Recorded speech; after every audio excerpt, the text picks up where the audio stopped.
Hello and welcome to AskLRR, the podcast where you ask LRR. And for the purposes of the asking, this week, or this month, LRR are Ian. Your boy. Paul. Hello. And me, Kathleen. And all of these askings and LRRs are largely brought to you by your kind support of our Patreon at patreon.com/LoadingReadyRun. We are truly and legitimately, honestly thankful and appreciative, deeply appreciative of the support you give us there. And I know this, I don't sound like I'm being all that convincing saying it, but this is just what I sound like when I'm trying to be sincere. This is just my voice. And the asking questions part is very specifically brought to us via YouTube memberships. We really and truly deeply appreciate the support we get on YouTube as well. And one of the perks you get for that is that you get to ask us questions every month. The link is in the description for where you can find those monthly question posts. And they're also on the youtube.com/LoadingReadyRun description page. So what's the first question for this month? It's from Bizer603. Oh, and it's for me, so I get to keep talking. Excellent. My wife and I are excitedly expecting our first child, a girl! ! As someone who is in the process of raising a child, what is your favorite advice that you've learned or been told? I think the best advice is that the only thing babies need is love and the basic necessities of life. Obviously, they need food. They need a safe place to sleep. It can be literally a cardboard box. They give them out to you in Europe for that purpose. Seriously, they don't need a whole bed. They just need a little box to be safe in. They're very low key. But the only thing children truly need is love and support. So I think that's very good advice. Also, you don't have to show your children cartoons that you don't want to watch personally. So Penelope's never seen any Disney musicals. Amazing. I feel like I've deprived her, though. I feel kind of bad because other kids like it so much. But it's she's watched My Little Pony. She's watched other things. It's not like Kathleen, she's not allowed to watch anything. I mean, I have had so little engagement. I've had so little engagement with the pop culture of my youth, and I turned out fine. Yeah, you're not a complete weirdo. Did you have a lot of people giving you advice that was sometimes unsolicited when you were... No, I don't have the kind of face that you offer unsolicited advice to. But that was advice from my sister when she came to stay with me because she had a kid before I did. And so, that was good advice. But most of the time, just, I don't know, if you're worried, check it out. Love your children unconditionally. Don't let them watch shitty cartoons. I think can basically cover most of it. All right. A winning formula. Yeah. As many books as they want. Trick them into thinking that's a fun treat after bedtime. Ah, nice.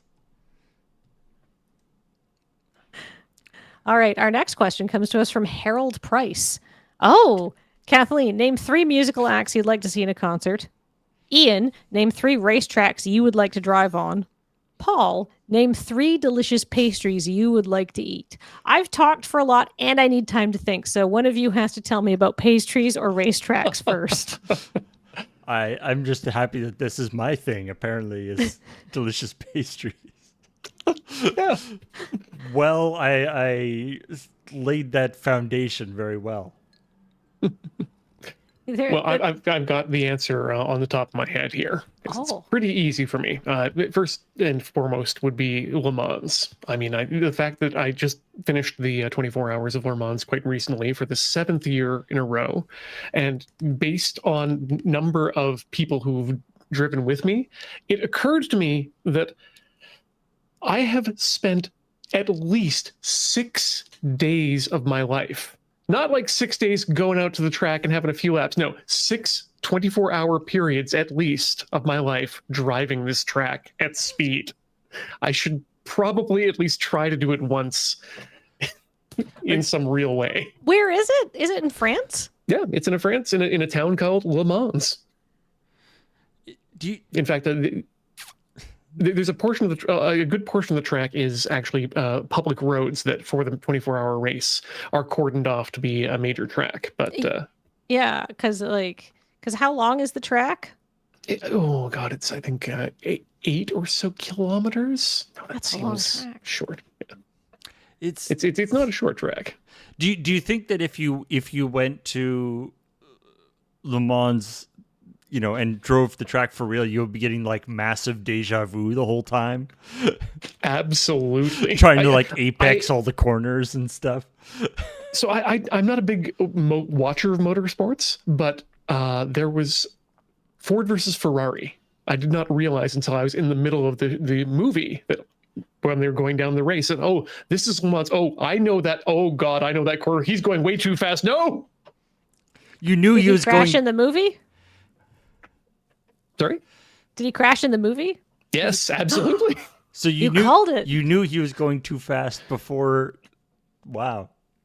Yeah, it's you can feel it. You can see, especially if you're spending that much time in a simulator where it's all 2D anyway, and you have to extrapolate to begin with. Oh man, Ian, do you know what would happen if you actually went to Le Mans?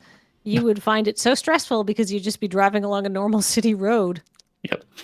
That must be a real problem. In Le Mans, people being like, we hate the rest of the year. This is not a racetrack. No. Well, it's ironic because I did have to do one lap at regular highway speeds for the track, simply because I was extremely low on fuel and needed to conserve it to get around the track in order to continue going and not be disqualified. Wow.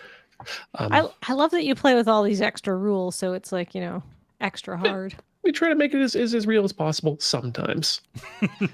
Easy answer on the other two tracks here, though. Just keep moving along here. The next one would be Laguna Seca, which is the track down, I believe it's in Florida, but it's got the corkscrew, which is one of the most difficult curves that you can have in any track, which is a extreme 90-degree turn into an opposite snake at an extreme elevation change. So you're having to go up to the top of the hill, brake, and make sure that you've bled off enough speed that you can make the turn and not have your momentum keep pulling you up and therefore losing more traction. It's an amazingly technical and pleasant turn when you nail it, and absolute hell when you don't.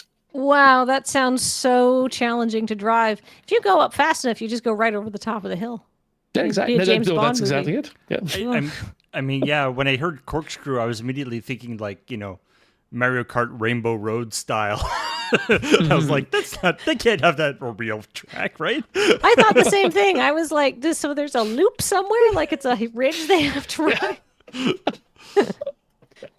Oh. And of course, people are going to want to know the answer to question 3. It's a toss-up in my mind between the Top Gear test track and the Nürburgring in Germany, and I think I have to go with the Nürburgring just because it's something I can probably actually drive at some point in my life. They just sell tickets that you can just they have like a toll road, whatever. Yeah. Oh. Yeah, but that, and I haven't actually, of the times I've driven on the Top Gear test track in Sims, I've never actually managed to get the track right in my mind because it's not well marked out. No, I can imagine that. I think the stick does a lot of heavy lifting in terms of instructing you where this track is and how to navigate it. So do you know about music or pastries? Who wants next? Let's hear about pastries. All right. Delicious. 3 delicious pastries I'd like to eat. I'm a pretty I don't distinguish too much. Like, delicious pastries are delicious, Like, you can't go too wrong with like some sort of sweet bready thing with some sort of sweet thing on top of it. But it's a high bar. Yeah, but there are things that may be better than others. I remember, I think it was Dandy Geek Ben brought those they're like Viking cup. Is that what they're called? Yeah. They're like yes. They're like a cupcake, but it's like actually Cinnamon bun. it's like a cinnamon bun, but with a big, large amount of cream cheese frosting. I'm a big fan of cream cheese frosting. Oh, those are so good. There's something that now I'm not sure if this is the real name for this. Might just be the name that this recipe was when I was a kid, but there's a thing that we used to make called Chip It chocolate toffee bars. That it was like basically like a layer of like cookie, a layer of toffee, chocolate, and then like peanuts on top and stuff. And it was an excellent comment. Those would not last very long at all. Like they would barely last like the next day after we baked them. Like I said, I don't know if that's like a recipe that it actually exists or whether that was just like the recipe, the name that was like written on the index card. But anyway, it's nothing I've experienced, but you say toffee and I'm interested. And then the last one, I got to have something.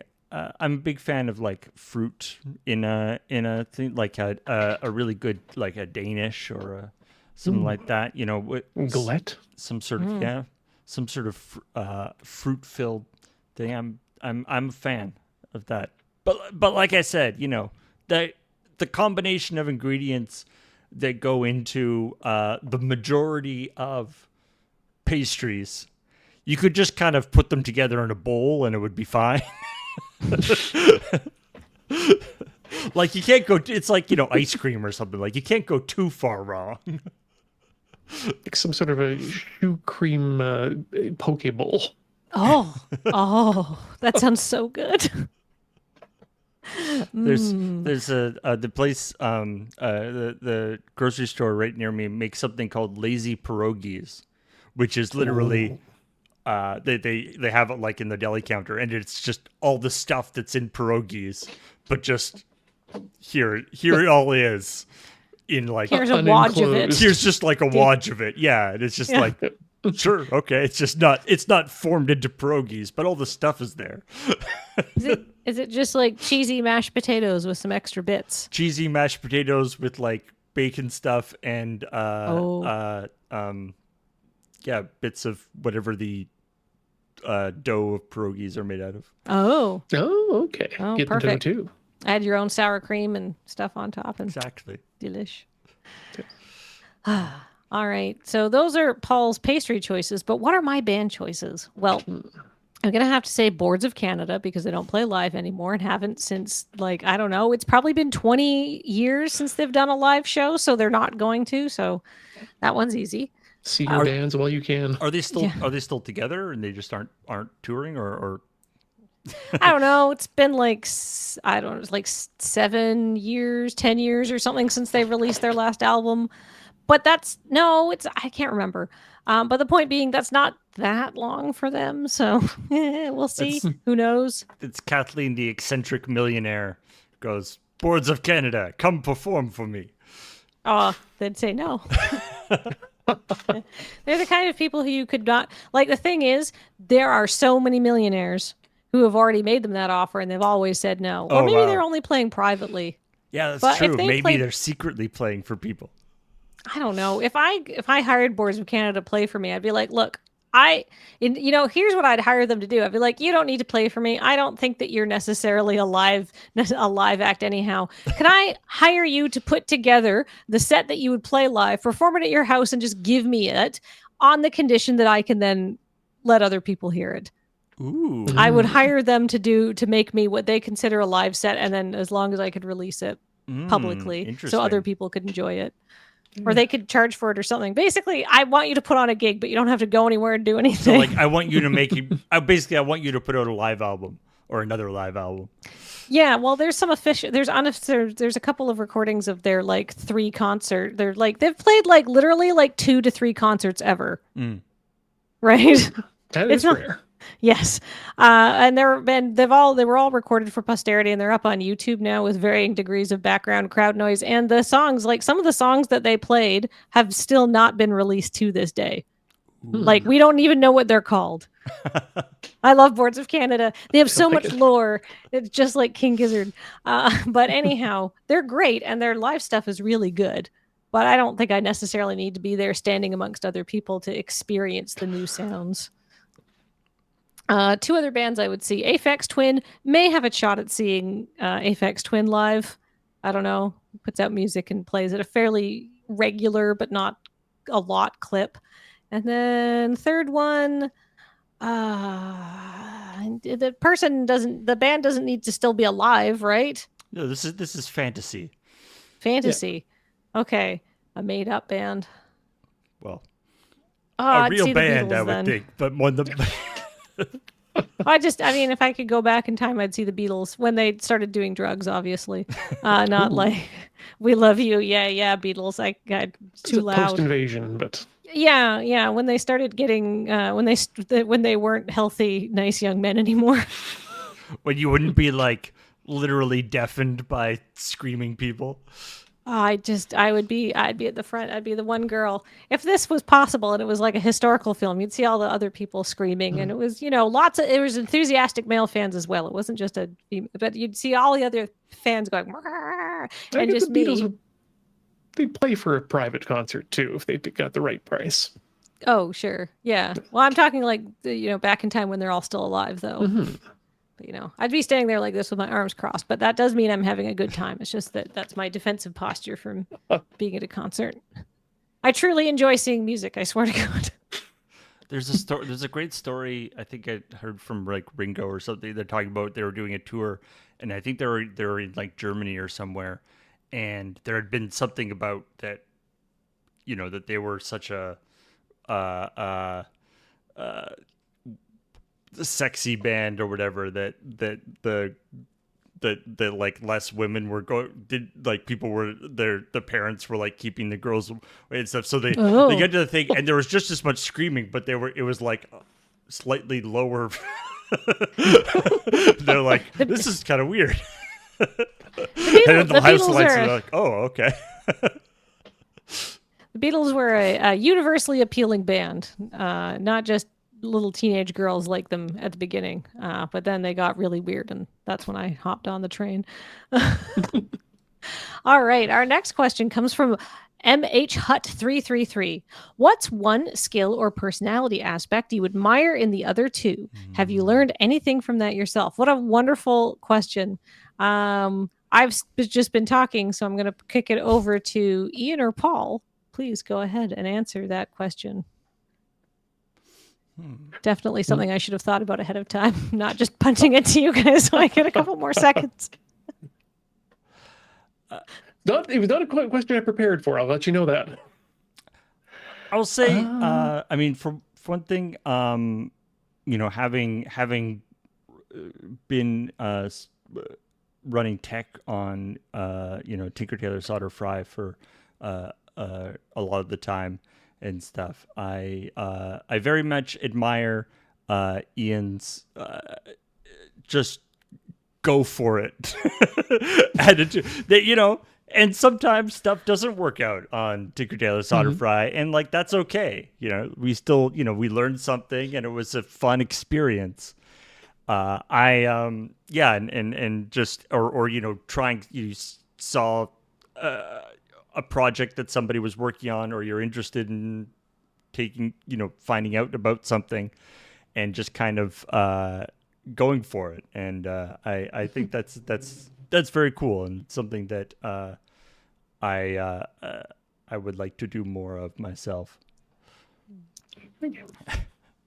And Kathleen, definitely the I don't know, like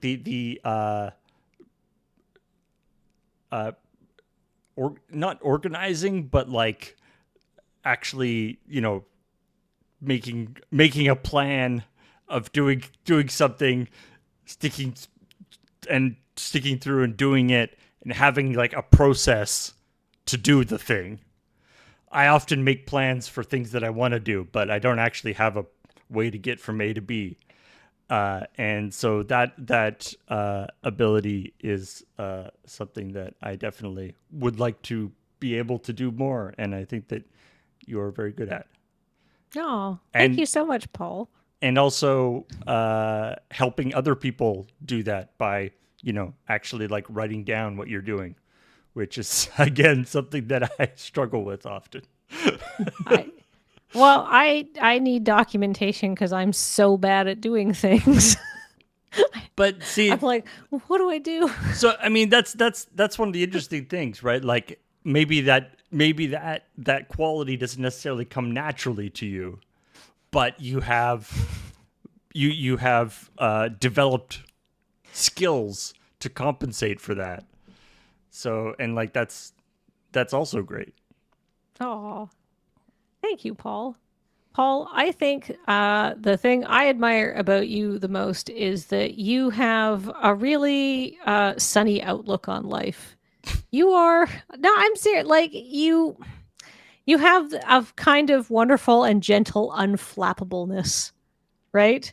Which I deeply admire because, I don't like, I get like a little literal minor setback, and on the inside it's like a steam kettle erupting. It's just like, whee, I'm so upset. And so, but you just have this ability to just kind of, you're like, you roll with the punches. And it's not to say that you don't feel things or express emotion or joy or anything like that, but you have just a wonderful demeanor and patience and calmness and ability to go, oh, that's not quite right. Let me try that again. That just I do not have and could never hope to have. Like you don't get flustered when tech stuff goes wrong. You just go, oh, okay, I will fix it. Oh, thank you. Meanwhile, my steam kettle would be it'd be dry and a fire would have started, right? Like it'd be awful. As someone who takes relatively heavy-duty antidepressant medication, it's nice to be told you have a steady outlook. Well, I don't know. I feel like I think that you are. It's working for you, I guess. I don't know. How do I dig up? Oh no. No, it's good. It's well. I mean, thank you. I've got an answer here. If you need a note, Kathleen. Yes. Yes, I can absolutely deal with both of you, both all in one. And I really honestly have to say, beyond anything else, I absolutely admire your ability to remember the names and faces of celebrities and the things that they've done. See, you remember names and faces of celebrities, but just not which names are connected to which faces. Yes. You may have like actual like some sort of face blindness disorder. I'm not but only when rushing to find that out yet. Okay. Face blindness, but only when people get above a certain level of success. Mm-hmm. Well, only when they're people you ostensibly shouldn't care about, but somehow you're expected to know. This isn't about me. This is about you, and how much I appreciate that you have this knowledge that I can lean on when I need it. Thank you. It's one of my specialities at trivia is knowing who random celebrities are and why they're important. So thank you very much. And then, do you want to do Paul? You said you could do Paul. Oh, and that was me? both of you at once. Oh, that was both of You're us at both. once. Oh, Yeah. well, I have an individualized compliment for you, Ian. Oh no.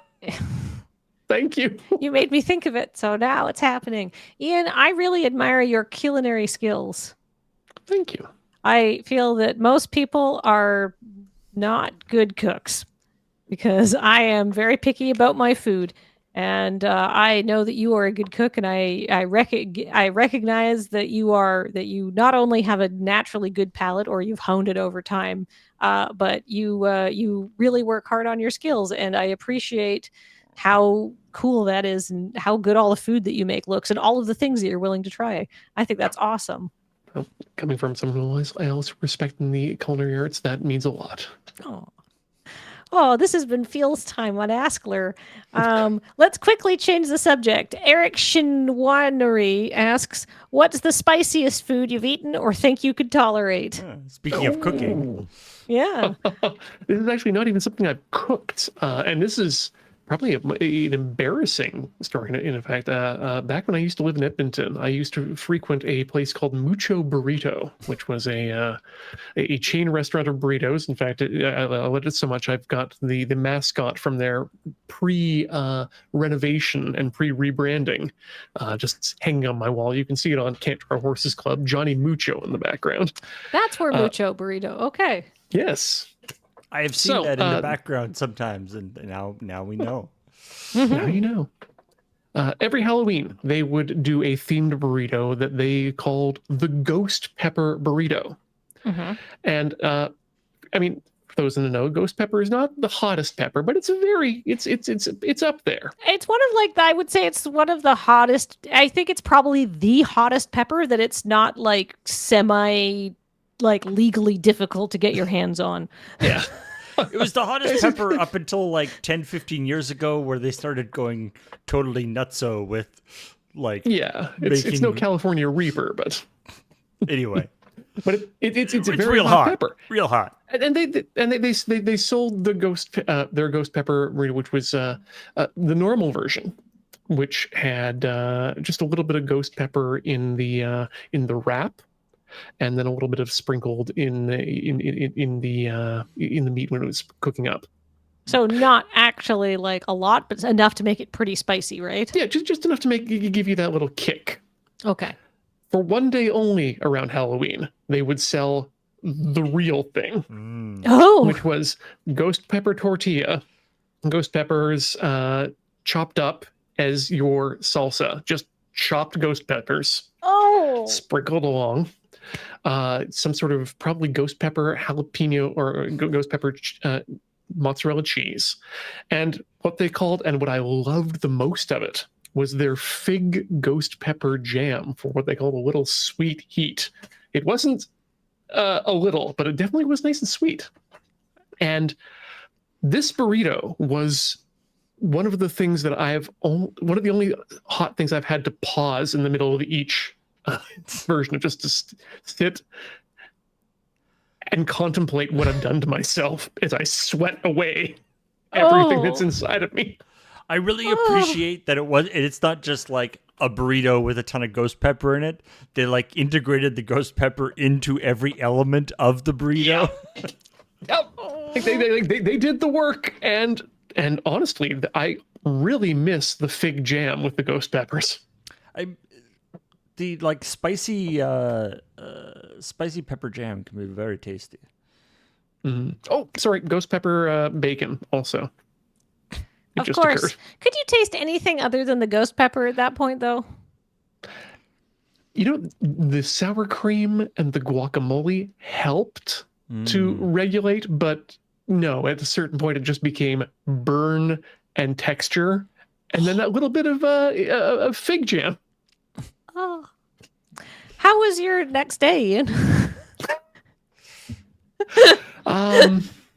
Contemplative, let's say. I've eaten a few spicy things in my life. Moving on. Ooh, what a good question.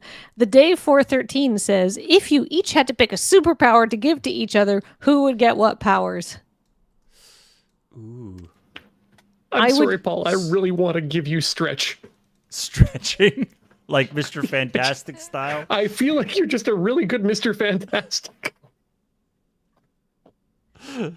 All right.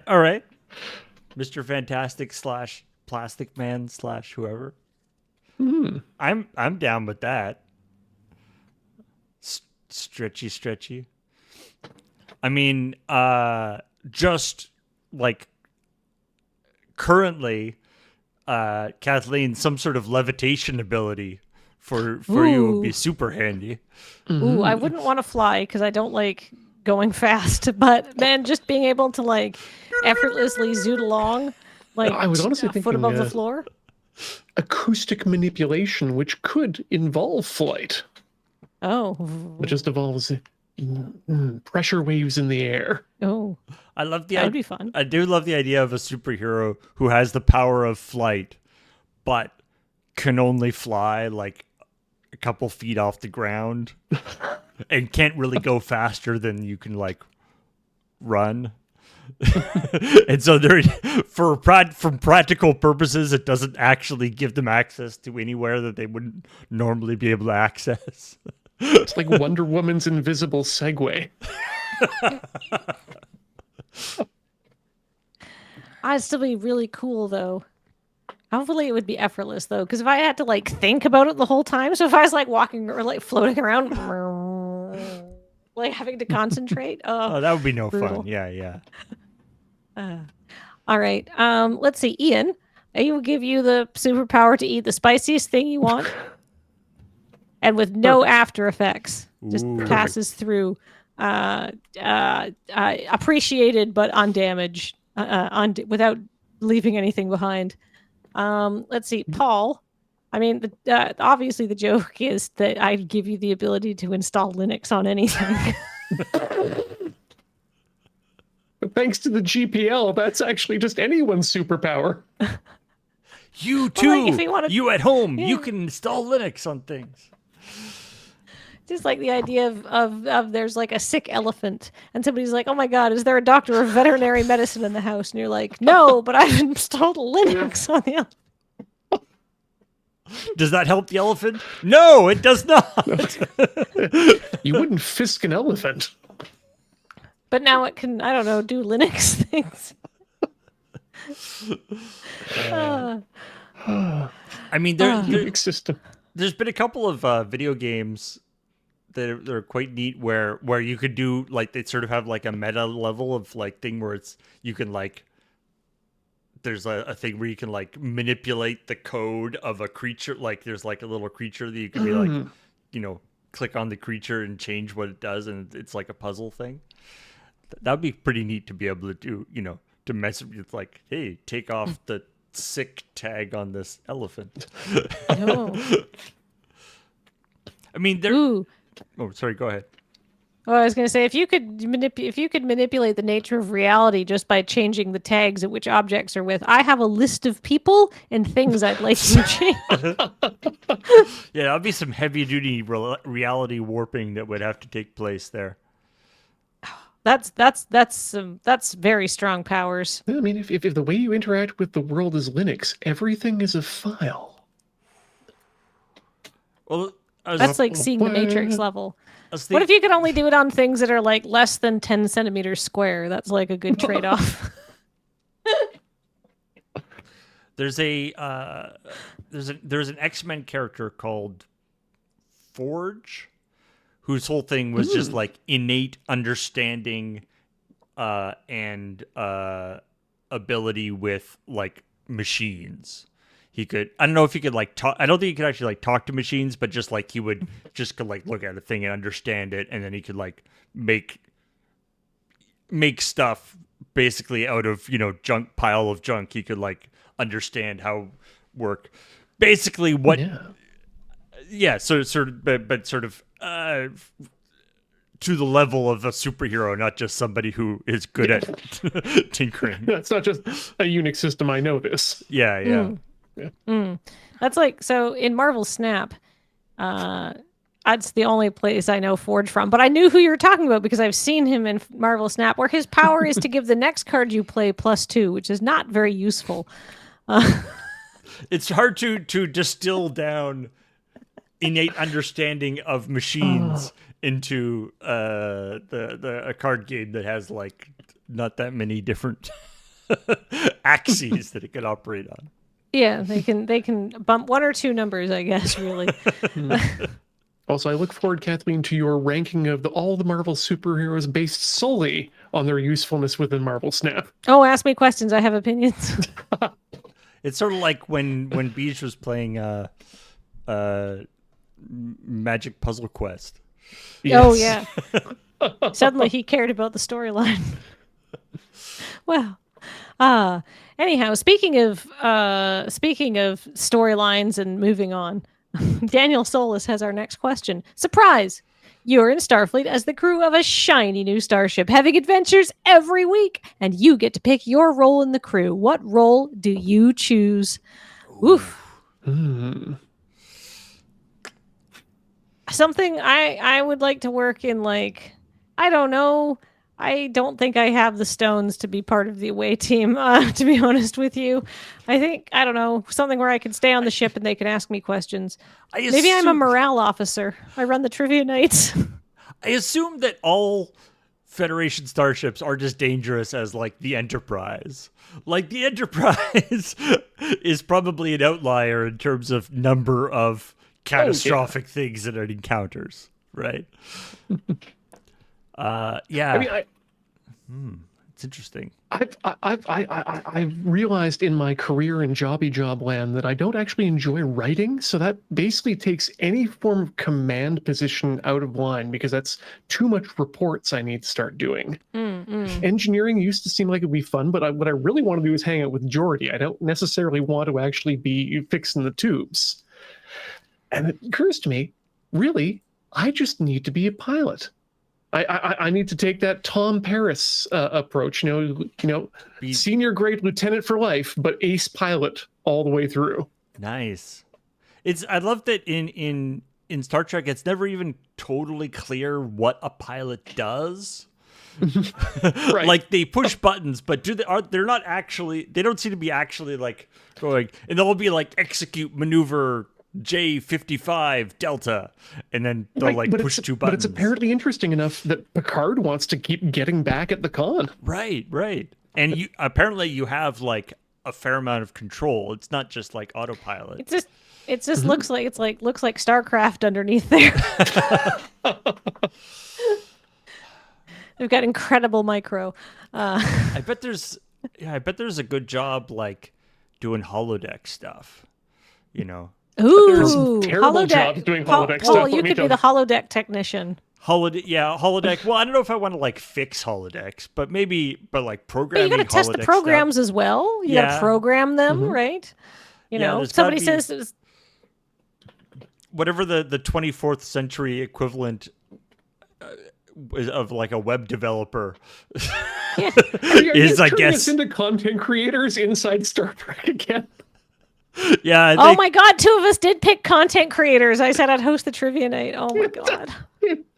Like I don't know if that's ever like come up in Star Trek, but the idea of you'd think there would be like holodeck shows or whatever that would get like broadcast out every couple of weeks to all the ships around the fleet. Absolutely. Someone had to write the Dixon the Dixon Hill mystery. Somebody's writing Dixon Hill. Right? Novels are a thing. Yeah, somebody's setting up that. Somebody is putting all of the trees and putting all of the assets in, right? Somebody's building that level, essentially. Somebody has to program the holodeck version of Boards of Canada playing a concert, and then you can go and watch it. But just by you don't have to have all the screaming people or whatever. What do you think Quark's OnlyFans bill is? Okay, moving on. Bruce Clark 7051 says, I cannot stand Pink Floyd. Do any of you not like something which is apparently universally loved by all? I said earlier. Spicy opinions. Yeah. Ghost pepper burritos. No. Spicy opinions you regret the next day. Yeah. I said earlier that Penelope's not watched a lot of Disney musicals because I personally don't like them, which I feel like is a fairly odious position to hold. Of course, Graham being a big fan of musicals as well. Yeah, Graham is a big fan of musicals, but I don't have to watch them with him because I can love him, but not the things he does. That's true. My brother has gotten he's living in Boston right now, and he's gotten super into musicals. Him and his partner are very very into. Apparently, Boston is where the cool. It's where the cool musicals get tested before they go to Broadway. Oh, so it's you get to see indie musicals? Yeah, and then they're he'll be call me and be I saw this person on stage. They were right there. And I'm good, I guess. That's a famous music. Who's this person? That's a famous musical person. So, yay, good. I mean, I'm piqued by the idea of an indie musical. Oh yeah, there's tons. There are a lot of musicals that don't get, that don't go very far. The ones that are on Broadway or whatever are the mainstream ones, the tiny percentage. Yeah. They still get staged. That's amazing. Suddenly, interest rising. In terms of media, I've never been something that I really react or I'm not a fan of sort of uncomfortableness humor.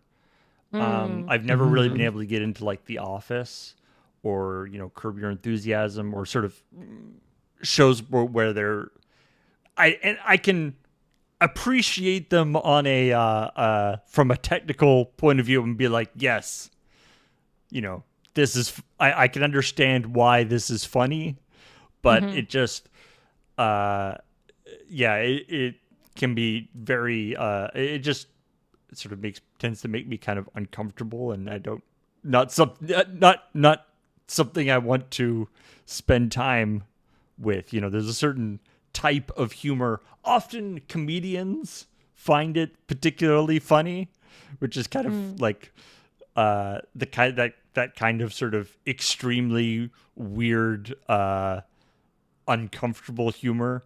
Often comedians themselves find very funny, but it doesn't quite do it for me. And it could be a little, it just it's like, I get what you're doing, but I do not want to see this. I feel very similarly, so maybe we're two pariahs in a pod. Ian, what do you hate that you shouldn't? I mean, I had a hard time with this, actually. I thought I had the quick answers with G Gundam, which everyone apparently loves, but I've come around on that as to not hating it anymore. Oh, no. Okay. And I've actually find it an interesting addition to the greater whole. Professional sports in general was a big bugaboo of mine, and then until I realized, no, it's with many things. Capitalism is the problem here. You take the money out of professional sports, and it's fine. Yeah, sports are actually super fun to watch, but I don't care about making sports my identity, but I appreciate that sports are enjoyable. And I'm really in a phase of my life where I just want people to love what they love. But that said, please don't make me listen to the Tragically Hip, and don't make it part of Canadian culture. There's so much things that are Canadian culture which are just not universal, people. But Beej loves the Tragically Hip, and you're best friends. I know, and I think what makes Beej and I best friends is that we have so many things that we don't share. It's like Grave and I in the musicals. I mean, I gotta say, yeah. I don't dislike Tragically Hip. I just don't have that strong opinions of them. To be honest, I haven't listened to a lot of their songs. They got some good songs. I've listened to some of their songs, and they haven't grabbed me. But it always comes up in, like, if you're Canadian, oh, you know this song, and I'm like, hey, I don't think I do. So yeah, I do feel that a slight sort of Canadian pressure on that, but that's how it is. Yeah, so yeah, exactly. I'll agree There's with that. so much of Canadian that is that. But if you love the Tragically Hip, great, good on you. There's a ton of stuff, and I'm very sorry for your loss. Just oh wait, that's not right. Sorry, I was like, what kind of neg is that? And it's just because the lead singer died. No, it's a legitimate. It's a legitimate tragedy. Oh, I thought like you're just saying that they were in the wrong team. The rest of the Tragically Hip went on to sell weed. Good choice. I mean, we'll let history decide. I don't know. I feel like nobody was that surprised, and I think it speaks volumes to Canadians as a whole that this universally beloved band, their next thing is like, obviously we can't make music anymore, we can't tour, our musical careers are done because Gord was such an integral part, we're never going to replace him. One, that's very like A+ to that, but two, that they were like, all right, so we got to make a new way of making money, so we're going to sell weed, and everybody was like, well, you're still like Canada's house band. We still love you because secretly we've all been smoking weed this whole time. And selling intoxicants after being an entertainer is a time-honored tradition in Canada, thanks to people like Wayne Gretzky and his line of wines, and Dan Aykroyd and his Crystal Skull vodka. I was going to mention Dan Aykroyd and his Crystal Skulls. At one point, I tracked down a crystal skull, and I was like, it's a skull. I had two in my youth, and then I grew up. Yeah. It's a heck of a It's drink. vodka. I mean, I think it is important though to what you're talking about, Ian. It's like there's stuff that everyone loves, and then that you might not like, or something that you like that other people don't, and that's totally cool. And just because everyone likes something doesn't mean you have to like it, and vice versa. And just because if we've said something up here that you like, that's not saying that thing is bad in any way. Just doesn't particularly touch fancy. I, for instance, quite like Pink Floyd. So I love Pink Floyd. I disagree with Bruce Clark on this topic, but that's totally fine. I understand why somebody might not like Pink Floyd. But there it is. Yeah, it's so yeah, just the I know, and sometimes there is that thing about like when you like something, like you sometimes get like over enthusiastic about it, and you want to make other people feel the excitement that you feel, right? And I think that's that's a natural thing, like, and that's fine. Like I get that that's not something to be ashamed of, but understand that it might not quite pan out the way you want it to. Yeah, well, and sometimes when people like pester you about a thing, it can get your hackles up. When people are like, well, you need to do this, you need to do this, you need to do this, you can kind of like subconsciously go, well, I'm not going to. Very easily. But here, I mean, TV shows are always the problem with that, right? Everyone's like, oh, you have to watch this, and then now I'm not gonna watch it. Yeah. My dad very famously also did not like Pink Floyd, because my dad was a punk. And so he was listening to like that, and he just thought Pink Floyd were a bunch of old washed up rockers, right? But then I was in the car with my dad, and we were driving somewhere, and it was a long car trip, and I was driving, so I got to put on the music. So I put on Dark Side of the Moon, because this is quite a long time ago, and I don't know, about I guess like 10 years ago, for a long period of time, I decided I already kind of liked it, so I was like, I'm gonna go through and sort of systematically knock out every dad rock band and listen to all of their music and sort of like add to my 70s discography. And it took me like a couple of years to do it. I stopped listening to new music entirely, so I was on my Pink Floyd kick, because took a long time and was very enjoyable.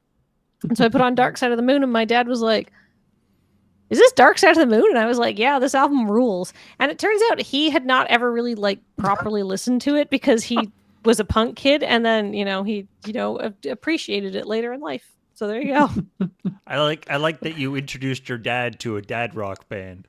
I know. It was a very ironic moment.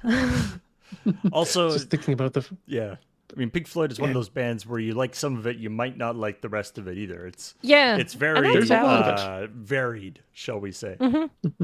Yeah, there's only like a few Pink Floyd albums I'm gonna go back and listen to now. Honestly, after going through and listening to them all, I'm gonna basically skip all of the early Pink Floyd. I know, fake Pink Floyd fan, but whatever. Like Dark Side of the Moon, Echoes, like hook me up with all that mainstream shit that everybody else likes. They're classics. Yeah. Sometimes people say that they like the thing because it's just really likable. That said, with regards to what you were saying, Paul, about media and people hounding you to watch a television show, I bet that went back as far as theater itself. Like, people were probably saying, oh, you got to see this new Romeo and Juliet. It's the best thing that Shakespeare's ever done. Yeah, much ado about my ass. No. Yes. Yeah. Oh my God, Aristophanes got this banger of a play. Fuck Aristophanes. The guy's an asshole. He owes me 3 lira. Yeah, I don't know what kind of money they use back then. like I don't want to go into the third piano concerto because like I haven't heard the other two. I feel like I get lost. Do I have to listen to them all before I get to this? It's too much. Yeah, one didn't speak to me. I skipped two, and I'm not getting back in with three. No, three is where really you got to get through 1 and 2, and 3 is where it really kicks off. See, that's the thing. Wait a minute, I got to listen to Venus and Mercury before I get to Jupiter?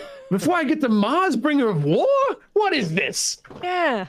Don't give me any of those faffing about planets. I want the planet that sounds like it's ready to kick a butt. I bet that was the thing, being like, oh, you like it? You just like Mars, bringer of war? Yeah, fake fan. You just like the super like mainstream one. Yeah. Fake Holst fanboy. Name 5 of the other planets' compositions. Was it Holtz too? Did the planets? Yes. Yeah. Thank God. Yes. University challenge paying off. All right. All right. We got one last question, and it's just for Ian. No. But Ian, Paul and I may have questions for you. Ian, which anime, in your opinion, which is legally binding, has more stylish mecha?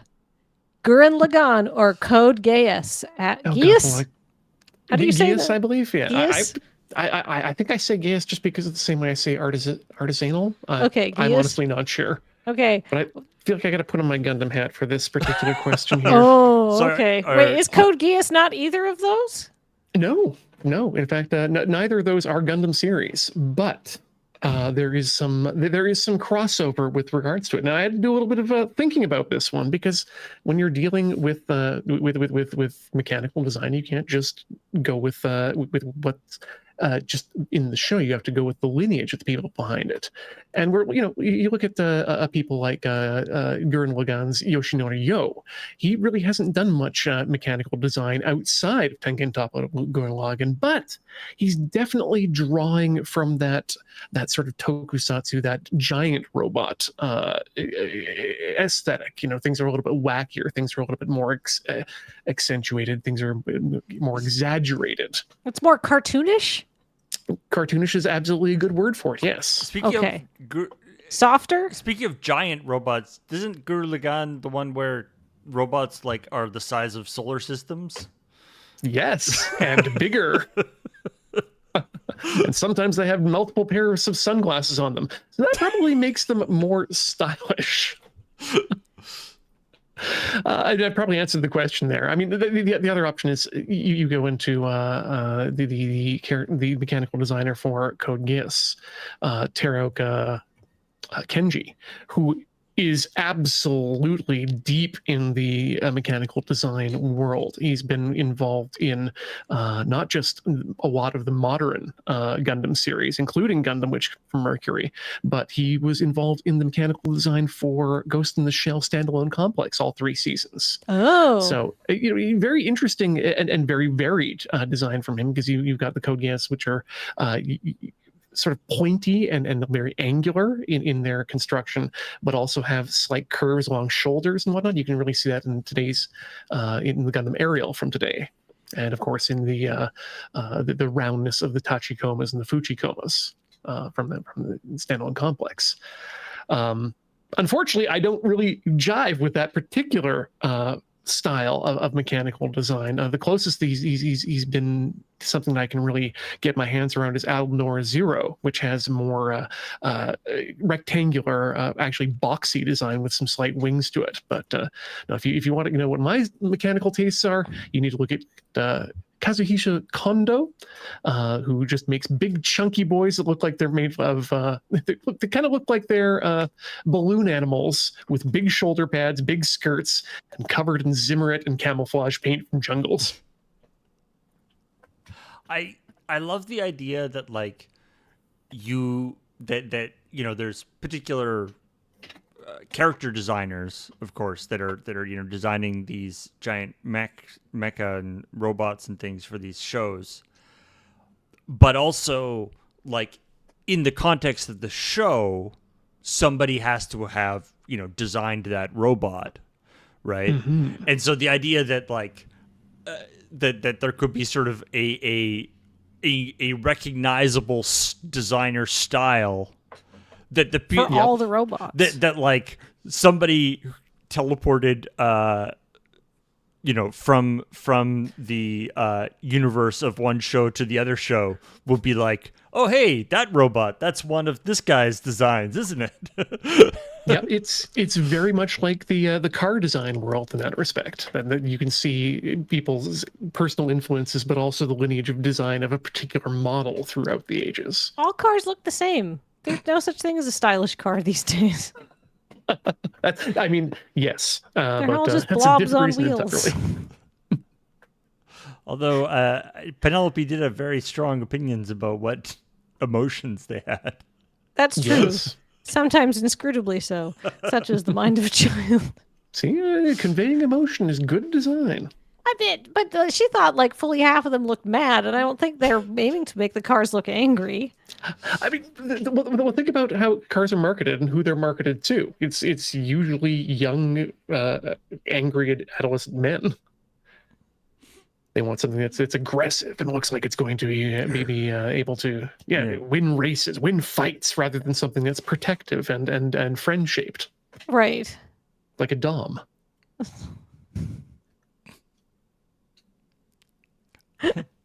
I love. That's a wonderful description of Vin Diesel. Aggressive and friend-shaped. Oh, I was thinking that Dom stood for something else, and I was desperately trying to think of how to transition out of that because it's the end of the podcast. We're out of questions. Thank you for your question, Justin Blaine, 2753. I appreciated it. Ian, thank you for your opinions. Paul, thank you for your opinions. And thank you, everybody else. As a reminder, this podcast is brought to you by your kind support of our Patreon at patreon.com/loadingreadyrun. We couldn't do what we do without you. Thank you. And the questions on this podcast were brought to you by your kind support over at YouTube. You can get a YouTube subscription or just give us money directly, which is a thing you could just pay people when you watch. If you would like to support us, we appreciate it. Thank you very much. And if you have a membership, you get to ask questions every month. And there's the link in the description below, and it's on the community page for the posts where you get to ask these questions. So until next time, I've been Kathleen, and joining me was Ian. Yo, boy. And Paul. Hello. I'm so bad. This has been AskLRR. Bye-bye.